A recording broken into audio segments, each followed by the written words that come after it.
warahmatullahi wabarakatuh. Perkenalkan, nama saya Anissa Cahyati Azhari dari kelas manajemen 202. Di sini saya akan menjelaskan untuk topik psikologi humanistik. Yang pertama ada pengenalan psikologi humanistik. Definisi dan asal-usul psikologi humanistik. Psikologi humanistik adalah pendekatan dalam psikologi yang menekankan pada potensi manusia untuk berkembang dan berfungsi secara optimal. Pendekatan ini muncul pada pertengahan abad ke-20 sebagai reaksi terhadap pandangan deterministik dari psikoanalisis dan behaviorisme dan pioner dalam psikologi humanistik termasuk Abraham Maslow dan Charles Rogers. Prinsip-prinsip utama psikologi humanistik. Yang pertama ada potensi manusia dan aktualisasi diri. Psikologi humanistik percaya bahwa setiap individu memiliki potensi bawaan untuk mencapai aktualisasi diri, yaitu realisasi sepenuhnya dari potensi pribadi mereka.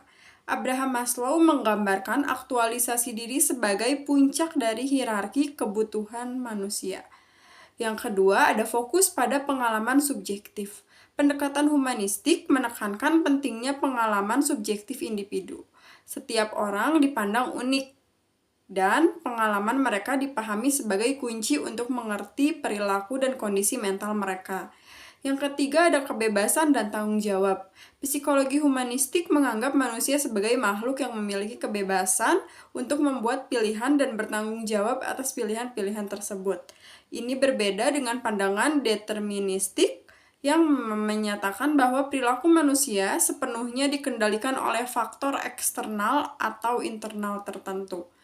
Yang ketiga, ada teori dan konsep utama dalam psikologi humanistik.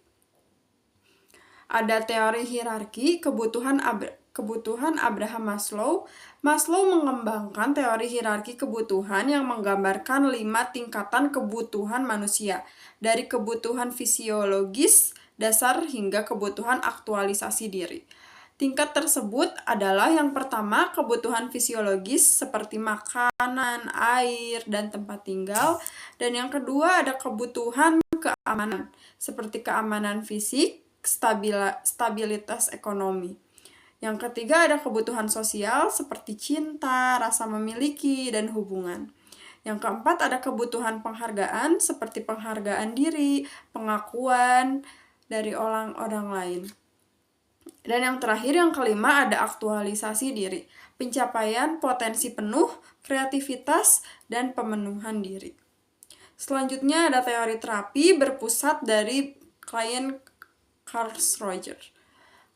Carl Rogers mengembangkan terapi berpusat pada klien yang menekankan pentingnya lingkungan terapeutik dan non-direktif, empatik, dan menerima tanpa syarat.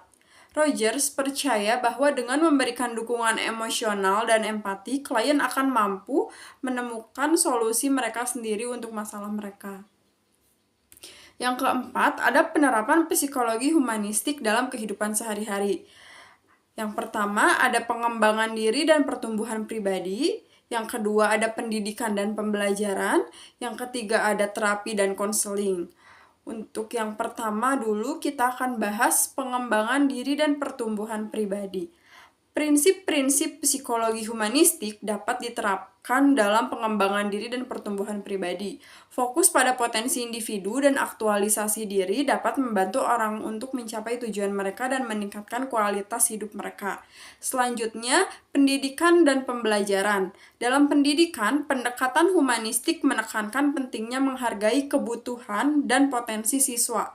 Pendekatan ini mendukung lingkungan belajar yang mendukung, empatik, dan memotivasi siswa untuk belajar melalui pengalaman dan eksplorasi pribadi. Dan yang ketiga, ada terapi dan konseling. Terapi humanistik digunakan dalam konseling untuk membantu klien menemukan potensi mereka dan mencapai kesejahteraan psikologis.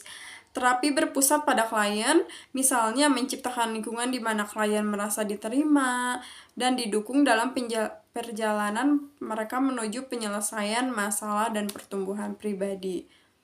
Nah, untuk yang kelima ada kritik terhadap psikologi humanistik. Yang pertama, ada kurangnya bukti empiris, dan yang kedua, ada terlalu idealistik. Jadi, dalam setiap kelebihan itu pasti ada kekurangan. Dalam psikologi humanistik, kita memiliki dua kekurangan. Yang pertama, ada bukti empiris, kurangnya bukti empiris dan terlalu idealistik. Nah, kalau misalnya kurangnya bukti empiris itu salah satu kritik utama terhadap psikologi humanistik, kurangnya bukti empiris yang mendukung banyak konsepnya.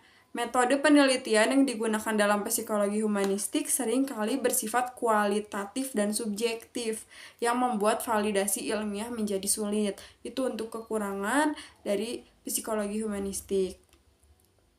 Selanjutnya, terlalu idealistik.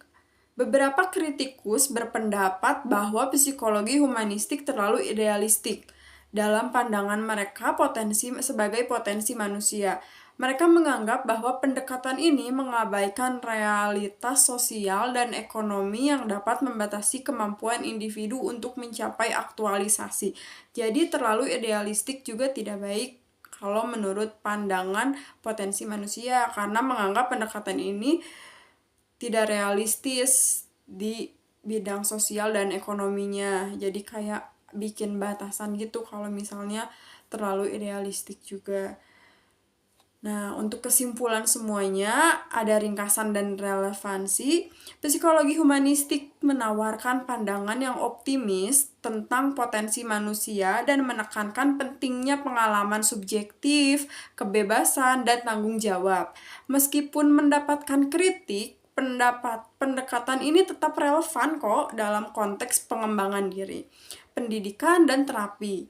Dengan memahami prinsip-prinsip psikologi humanistik, kita dapat lebih menghargai potensi kita sendiri dan orang lain, serta menciptakan lingkungan yang mendukung pertumbuhan dan kesejahteraan. Sekian untuk penjelasan dari saya. Mohon maaf apabila banyak sekali kekurangan. Wassalamualaikum warahmatullahi wabarakatuh.